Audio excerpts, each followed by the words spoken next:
Hey what's up guys, this is me Lavchit Arora. स्वागत है आप सभी बच्चों का आज की इस क्लास के अंदर। तो चलिए कहानी शुरू करते हैं यहाँ से।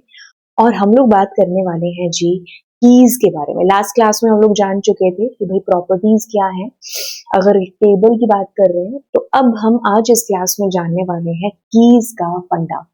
तो आपके सिलेबस की बात करें तो आपके पास में प्राइमरी की है, कैंडिडेट की है, फॉरेन की है और ऑल्टरनेट की है ना। तो चलिए स्टार्ट करते हैं। सबसे पहले जानते हैं कि कीज होती क्या है। देखो क्या चीज है, आप लोग काम कर रहे हो किसके साथ, रिलेशनल डेटाबेस सिस्टम के साथ में। रिलेशनल मॉडल का कंसेप्ट है जो उसके ऊपर अप्लाई हो रहा है, यानी कि हम लोग टेबल के साथ खेल है जो खेल रहे हैं in a relational database. Keys क्या है, special attributes use to uniquely identify. ये मैं लाइन अंडरलाइन करूंगी क्योंकि ये सबसे महत्वपूर्ण इंपॉर्टेंट बात है कि हमारी जो कीज का कंसेप्ट है ना वो तब आता है जब हमें यूनिकली आइडेंटिफाई कराना हो हमारे किसी रिकॉर्ड को उस टेबल के अंदर से। कहता है कि to establish relationship between tables, keys ensure data accuracy, uniqueness, integrity.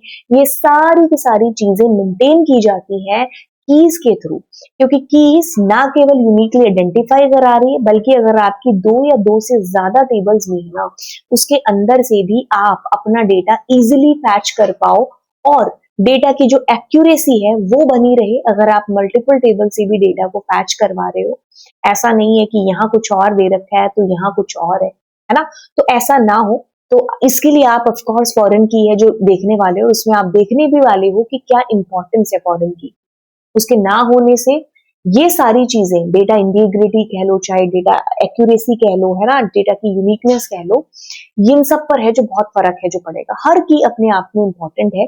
तो कीज का कंसेप्ट है वो हमारी टेबल में डेटा को यूनिकली आइडेंटिफाई कराने के लिए, टेबल्स के बीच में चाहे रिलेशनशिप एस्टैब्लिश कराने के लिए, अल्टीमेटली हम लोग डेटा की एक्यूरेसी, यूनिकनेस और इंटीग्रिटी बनाए रखते हैं थ्रू दीज कीज। सबसे पहली और सबसे इंपॉर्टेंट कीज के अंदर से एक की है, दैट इज व्हाट, कैंडिडेट की। देखिए इसके नाम से पता चलता है कि ये कैंडिडेट शब्द जैसा कुछ अपने आप में लेकर के आ रही है। अगर हम कीज के कंसेप्ट को साइड में रख दें तो तीन कीज को अगर हम साथ में समझें, एक तो कैंडिडेट, दूसरी प्राइमरी और तीसरी ऑल्टरनेट की। अब ध्यान से सुनिएगा, देखिए क्या चीज है। मान लो ये तीन जने हैं आपकी क्लास के अंदर, ठीक है, आपकी क्लास में है बहुत सारे बच्चे, लेकिन ये जो तीन बच्चे हैं ना ये ना मॉनिटर बनने के लायक है। मतलब एक कुर्सी है ना आपकी टेबल के अंदर पड़ी, सॉरी आपकी क्लास के अंदर, तो ये एक मॉनिटर की कुर्सी है। अब इस कुर्सी पर ना या तो ये बैठ सकता है जिसका नाम रख दो कुछ भी, चंदू, है ना, या तो नंदू, या फिर टिंकू, ठीक है। अब क्या है कि तीनों ही लायक हैं, तीनों ही लायक हैं किसके, मॉनिटर बनने के। तो हम लायक ना बोल करके इसको क्या बोलते हैं कि तीनों ही कैंडिडेट्स हो गए, है ना। कौन से पद के लिए, यहाँ पर जिस चीज का चुनाव करना है वो है मॉनिटर। तो कितने कैंडिडेट हो गए हमारे, तीन कैंडिडेट हो गए। अब मान लीजिए आपकी मैम को लगा कि भाई इसको, मुझे जिसका नाम नंदू रखा था शायद, है ना, इसको हम मॉनिटर बना देते हैं। अब जो पीछे बचे हुए ना उनको हमने क्या कर दिया, सेकंड मॉनिटर बना दिया, मतलब ऑल्टरनेट मॉनिटर बना दिया। तो अब इस कॉन्सेप्ट को यहाँ पर ध्यान से देखो कि जब ये प्राइमरी की बनने से पहले क्या थे, ये तीनों के तीनों कैंडिडेट्स थे, ठीक है। अब इनमें से एक हमारा प्राइमरी की यानी कि मॉनिटर बन गया, जो पीछे बचे थे वो क्या थे, वो कैंडिडेट्स के अंदर से वो क्या बन गए, हमारे ऑल्टरनेट बन गए, है ना। देखिए क्या है, इसके कंसेप्ट को बिल्कुल फिट करो अब अपने कीज वाले कंसेप्ट के अंदर और इस परिभाषा से रिलेट करिए। कैंडिडेट की, a relation can have one or more attribute that takes distinct value। देखो जो खास बात है ना वो तो वही होगी जो प्राइमरी की है, क्योंकि यहीं से उठ करके आपकी प्राइमरी की बनेगी, ठीक है। तो प्राइमरी की खास बात क्या है, वैल्यूज शुड बी यूनिक। यहां पर भी यही चीज है। जिस भी टेबल के अंदर आप कहते हो कि भाई ये प्राइमरी की बन सकती है, यानी कि जो प्राइमरी की बनने के लायक कैंडिडेट्स होती है ना, कैंडिडेट एट्रीब्यूट्स होते हैं, तो वही हमारी कैंडिडेट कीज है जो, ठीक है, जिनमें डेटा यूनिकली आ सकता हो। एनी ऑफ दीज एट्रीब्यूट, जो कि इनमें से कोई भी एट्रीब्यूट यूनिकली आइडेंटिफाई हो पाए, the tuples in a relation Such attributes are called candidate keys as each of them are candidate for the primary key. क्योंकि प्राइमरी की का चुनाव आप कैंडिडेट कीज के अंदर से ही करते हो, इसीलिए एक से ज्यादा कैंडिडेट्स खड़े होते हैं। अगर एक ही कैंडिडेट होता तो फिर बात ही क्या थी, है ना। वो भी ऐसी टेबल्स भी होंगी जहां पर आपको मल्टीपल कैंडिडेट कीज नहीं दिखेंगी, छोटी टेबल्स के अंदर, है ना।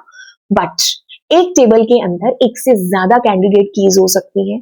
यूनिकली आइडेंटिफाई जो आपके रिकॉर्ड्स हो सकते हैं ना, उन्हीं को कैंडिडेट कीज है जो माना जाता है, क्योंकि उन्हीं में से उठ करके आपकी प्राइमरी की है जिसको बनाया जाता है। ठीक है, ये वही कंसेप्ट है कि 3 जने हो गए कैंडिडेट, उनमें से बना एक मॉनिटर, लेकिन कैंडिडेट तो 3 खड़े हुए थे ना, तो एक को बना दिया, किसी को भी बना दिया। ठीक है, अब प्राइमरी की का कंसेप्ट आता है। प्राइमरी की आपकी ना कुछ कह लो कि स्पेशल चीजें हैं इसके अंदर। चूज तो इसको हम लोग कैंडिडेट की से के अंदर से करते हैं, लेकिन इसमें खास बात क्या है कि वो हमेशा जो एक टेबल है ना, मतलब प्राइमरी की इज लाइक अ क्वीन, कहती है कि मैं एक महल में एक ही रहूंगी, मतलब एक टेबल और एक प्राइमरी की, राइट। 1 टेबल 1 प्राइमरी की। कहते हैं कि जो आपके डेटा है ना आपकी प्राइमरी की के अंदर आएगा, वो हमेशा एक तो यूनिक होगा, यानी कि no duplicacy of data, and always not null होगा। ऐसा नहीं है कि आप उसमें नल रिकॉर्ड फिर तो वैल्यू कहां से रह जाएगी। सोचो अगर आपका रोल नंबर सीबीएसई के अंदर नल होता रोल नंबर की जगह, तो कैसे पता चलता तुमने 100 में से 100 उखाड़े हैं, हाँ सीएस के अंदर नहीं पता चलता ना। ठीक है, तो कुछ ऐसे एट्रीब्यूट्स होते हैं, कुछ ऐसी वैल्यूज को हमें हमेशा यूनिक और नॉट नल रखना पड़ता है, ताकि हम यूनिकली आइडेंटिफाई करवा पाए उन रिकॉर्ड्स को। बड़े ध्यान से सुनना। आप ने अब सीबीएसई में अपना फॉर्म फिल किया है, आपका नाम है चंदू। मान लो चंदू, आपने चंदू नाम से किया, तो चंदू नाम के कितने और बच्चे हैं जो इस वक्त क्लास 12 के अंदर पढ़ रहे हैं, और सेम उनका भी नाम वही है, वो भी 12th के अंदर पढ़ रहे हैं। हो सकता है उसके पास भी साइंस या कॉमर्स आप ही की तरह हो। तो एक एग्जाम्पल लेकर के कह रही हूँ कि अगर यहाँ पर 2 बच्चों में इतनी कंफ्यूजन हो सकती है, तो बच्चे ही कितने हैं।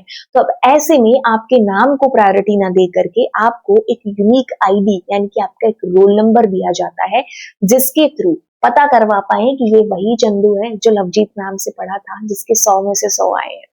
तो कैसे यूनिकली आइडेंटिफाई करवा पाएंगे आप रिकॉर्ड्स को, तो हमें ये देखना पड़ता है हमारे रिकॉर्ड्स के अंदर कि हम किसको यूनिकली आइडेंटिफाई करवा पाए, और जो कभी भी नल ना हो। ऑलवेज हमें कुछ ना कुछ वैल्यूज दें, बट हमेशा एक यूनिक वैल्यू दें। एक टेबल एक प्राइमरी की, तो ये जो 3 शर्तें हैं हमारी, अगर कोई फुलफिल करता है एट्रीब्यूट, तो वही हमारा प्राइमरी की है जो होता है। एंड प्राइमरी की इज वन और मोर candidate is one of is out of one or more candidate keys, the attribute chosen by the database designer to uniquely identify the tuples in a relation is called the primary key of that relation. एक भी हो सकती candidate की, मैंने कहा ना, एक से ज्यादा भी हो सकती है। ठीक है, उस पूरे के पूरे आपको देखना पड़ेगा कि भाई इसमें से कितनी, जैसे मान लीजिए किसी टेबल में आधार कार्ड भी है, और हमारा रोल नंबर भी है, और हमारा फोन नंबर भी है ना। तो अब इसमें से हम हो सकता है रोल नंबर को बनाएं। क्यों? क्योंकि हो सकता है किसी बच्चे ने आधार कार्ड के लिए अप्लाई ना किया, ऐसा हो नहीं सकता, बट हम रेयर केस मान करके चलते हैं, है ना। तो फोन नंबर, कोई 2 भाई बहन हो, उनका सेम फोन नंबर हो, तो ऐसे में हम जो चुनाव करेंगे ना, वो यही ध्यान में रख करके करेंगे कि वो हमेशा नॉट नल रहे और हमेशा यूनिक है जो रहे।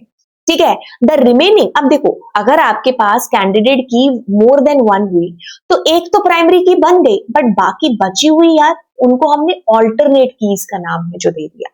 ठीक है, अब एक और परिभाषा आती है आपके पास कॉम्पोजिट प्राइमरी की। देखिए कभी कभार क्या होता है कि आपके पास ऐसे एट्रीब्यूट्स होते हैं जिसमें से आप प्राइमरी की नहीं बना सकते, तो आपको बोलते हैं ना मिली जुली सरकार, तो मिली जुली आपको एट्रीब्यूट्स को मिला करके कॉम्पोजिट प्राइमरी की बनाना पड़ता है। कहता है कि if no single attribute in a relation is able to uniquely distinguish the tuples या records, then more than one attribute are taken together as a primary key। तो मिली जुली सरकार बनाते हैं।